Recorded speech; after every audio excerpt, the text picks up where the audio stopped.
Now let's turn to a friend of yours, Mike Vizard, for another story. AMD announced the release of its MI325X AI accelerator, which is coming next year, and then is going to be followed thereafter by the MI350 series.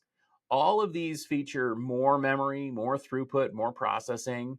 And of course, the company also introduced its Pensando Ethernet Accelerator DPU, which we've talked about previously on the Tech Field Day events, as well as on the rundown.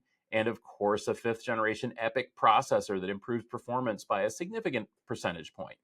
AMD CEO Lisa Su stressed the importance of leveraging open source software, building an ecosystem around the ROCm stack to allow people to use their AI accelerators, and of course, to try to push this in order to make a dent on the market, as Alan and I talked about on the Techstrong gang yesterday.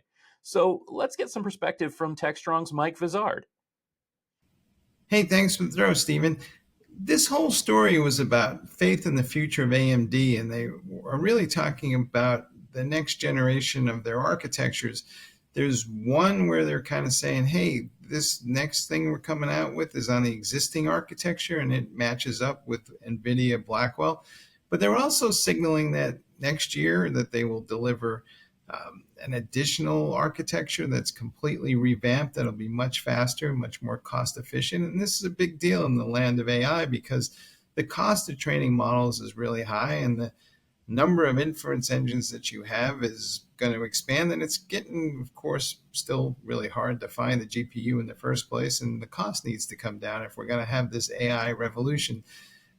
So at the end of the day, I'm not quite clear that what AMD is talking about is having an immediate effect, but it gives people confidence that there's going to be some options on the table that they can at least consider. Some may decide to stay with NVIDIA, others may decide to go to AMD. My bet is people are going to wind up with a mix of both because, after all, we need more GPUs than we possibly can make at the moment. So all sources are welcome.